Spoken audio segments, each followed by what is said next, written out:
Hi எல்லோருக்கும் வணக்கம். Bigg Boss season 8 Tamil. So இந்த சீசனுடைய முதல் குறும்படம் இந்த வீக்கில் வந்து போடப்பட்டிருக்கு அப்படிங்கிற மாதிரி தகவல் வருது. ஸோ அதை பற்றி தான் இந்த வீடியோ டிஸ்கஸ் பண்ண போகிறோம். ஸோ வீடியோக்குள்ளே போகிறதுக்கு முன்னாடி சேனல் புதுசாக இருக்கிறவங்க கண்டிப்பாக சப்ஸ்கிரைப் பண்ணிக்கோங்க, வீடியோ மறக்காமல் ஒரு லைக் பண்ணிக்கோங்க. இப்போ நம்ம வீடியோக்குள்ளே போகலாம்.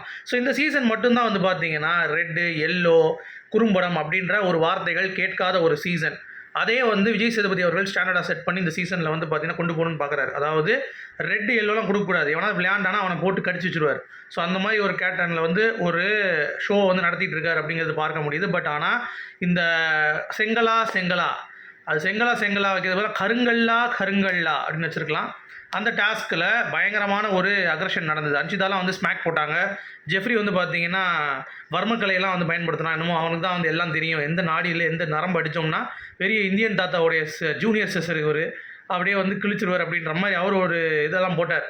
அந்த நரம்பு வர்மக்கலை பற்றி தான் பேசிகிட்டு இருந்தார். நான் வந்து யாரையும் அடித்தாலும் மயக்கி விட முடியும், நிலை குலைய தெரிய முடியும், ஃப்ராக்சர் பண்ண முடியும் அப்படின்ட்டு அவன் தான் வந்து பார்த்தீங்கன்னா ராணுவ வந்து அடிச்சு போட்டிருக்கேன் அப்படிங்கிறத நம்ம சொல்லியிருந்தோம். அவனுக்கு கண்டிப்பாக இந்த வட்டம் வந்து வார்னிங் ரெட் கார்டு எதுவுமே கிடையாது.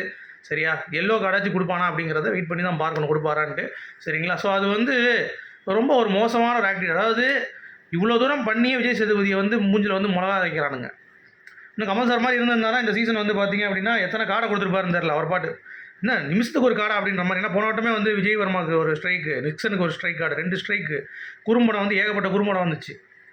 ஒரு சீசனில் ஒரு எபிசோடு ஃபுல்லாகவே ஒரு 1/2 மணி நேரம் பிரதீப் பற்றி ஒரு குறும்படம் போச்சு. ஸோ அந்த மாதிரி ஏகப்பட்ட விஷயங்கள் கான்ட்ரவர்சிஸ் தான் இருக்குது. இந்த சீசனில் குறும்படத்துக்கு தான் ஒரு கேடா அப்படின்ற மாதிரி நீங்கள் கேட்குறது எனக்கு புரியுது. பட் 2 குறும்படங்கள் வந்து பார்த்திங்கன்னா ஆடியன்ஸ் இதுலேருந்து கேட்குறாங்க. என்ன அப்படின்னா, முதல் வந்து ராணுவ அவர்களுடைய அந்த ஷோல்டர்.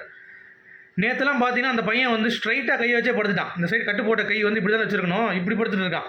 டேய் என்னடா அப்படின்னு சொல்லி யோசிக்கும் பொழுது, ஏன்னா அந்த கை வந்து நீ பெயின் கில்லர் போட்டாலும் பெயின் இருக்கத்தானே செய்யும்.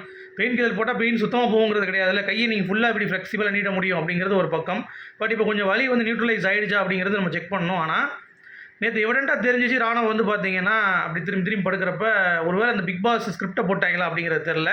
ஸோ அவனை பற்றி அவனே போட்டு கொடுக்குற மாதிரி வந்து பார்த்தீங்கன்னா குறும்படம் வந்து போட மாட்டாங்க. சரியா. ஏன்னா சௌந்தர்யா வந்து பார்த்தீங்கன்னா ஏற்கனவே ஒரு குற்றச்சாட்டு வச்சுருக்காங்க, ராணுவ நடிக்கிறான், அவன் உள்ளே போயிட்டு கட்டு போட்டு வந்த பிறகும் அவங்களுக்கு நம்பிக்கை இல்லை, இப்போ வரைக்குமே நடிக்கிறான்னு சொல்லிட்டு இருக்காங்க. ஸோ அந்த ஆங்கிளை வந்து கிளியர் பண்ணாங்கன்னா விஜய் டிவி தான் மாட்டிப்பாங்க குறும்படம் போடுறேன்ட்டு. சரியா. ஸோ அந்த ஆங்கிளில் குறும்படம் இருக்குமான்னு கேட்டால் கண்டிப்பாக ராணுவ காப்பாற்றுறதுக்கு அதை போடவே மாட்டாங்க. ஆனால் மக்கள் வந்து அதான் கேட்குறாங்க, ராணுவ வந்து ஏமாற்றிட்டு இருக்காங்க, நடிக்கிறாங்க அப்படின்ற மாதிரி வந்து பார்த்தீங்கன்னா ஒரு சில மக்கள் வந்து சொல்கிறாங்க. அது சைடு அவங்க அப்பா வேறு ஒரு சைடில் வந்து விஜய் சேதுபதியை திட்டிகிட்டு இருக்காரு, ப்ளஸ் சௌந்தர்யா வந்து பயங்கரமாக கழுவி ஊற்றிட்டு இருக்காரு. இந்த மாதிரி அந்த பொண்ணு ஓவராக தான் என் பையனை இது பண்ணுறா, டிகிரேட் பண்ணுறா, என் பையனை பேச விட மாட்டாரு, ஹோஸ்ட்டாக வந்துட்டு இருக்கார் அப்படின்ற மாதிரி அவரும் ஏகப்பட்ட கம்ப்ளைண்ட்ஸ் வந்து பண்ணிட்டு இருக்காரு. இந்த நிலையில் அவனை குறும்படம் போட்டு அவன் உண்மையிலே இல்லைங்கிற மாதிரி ப்ரூவ் பண்ணாங்கன்னா வெளியே அவங்க அப்பா வந்து பார்த்தீங்கன்னா அவ்வளோதான் முடிச்சு விட்ருவார் எல்லாத்தையுமே.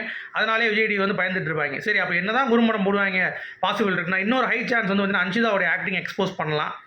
பட் இந்த சீசனில் ஒரு விஷயத்த கமல் சார் வந்து பார்த்தீங்கன்னா போகிற போக்கில் ஒன்று கொளுத்தி போட்டு போவார் தெரியுமா. வீக்கெண்ட் போகும்போது உங்களை பற்றி அவங்க அப்படி பேசினாங்க அப்படின்ட்டு இப்போ வாயில் வச்சு தைச்சியான்னு சொல்லிட்டு நேற்று போன வாரம் ரஞ்சித் சொன்னார்ல, அதை வந்து போட்டு விட்டார் தெரியுமா.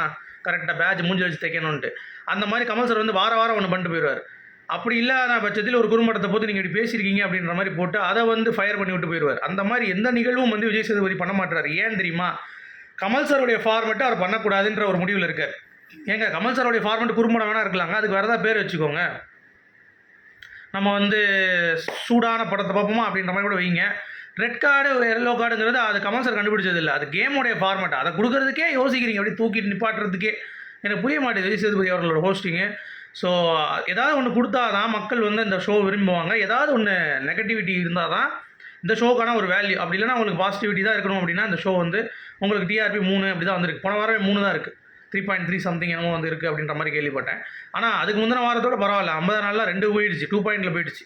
இப்போ 3 பாயிண்டில் கொஞ்சம் ஸ்ட்ரகிள் ஆகிட்டு இருக்குது. பட் இருந்தாலும் இந்த குறும்படம் ரெட் கார்டு எல்லோ கார்டு இந்த மாதிரி இப்போ ஜெஃப்ரிக்கு எல்லோ கார்டாக அட்லீஸ்ட் கொடுப்பீங்களான்னு தெரில. நான் போட்டு அடித்து அவன் சொன்ன வார்த்தைகள் எனக்கு தெரியும் யார் அவுட் ஆக முடியும் அப்படின்ற மாதிரி கூட சொல்கிறான். ஸோ அப்படி இருந்தும் நீங்கள் போடலன்னா எனக்கு தெரியாது. அப்புறம் சௌந்தர்யாவுடைய அந்த நடிக்கிறா அந்த மேட்டரை பற்றி ஒரு ரோஸ்ட் இருக்குமா அப்படிங்கிறத பொறுத்திருந்து பார்க்கலாம். ஸோ இதுதான் நிகழ்வுகள் இன்றைக்கி நடக்கக்கூடியது. ஸோ முழுசாக சனிக்கிழமை நிகழ்வு என்ன வந்துச்சு அப்படின்னு சொல்லிட்டு நம்ம ஈவினிங் ஒரு வீடியோ போடுவோம்ல 7 மணிக்கிட்ட நான் வந்து போடுறேன். ஓகேங்களா. Thank you, good bye.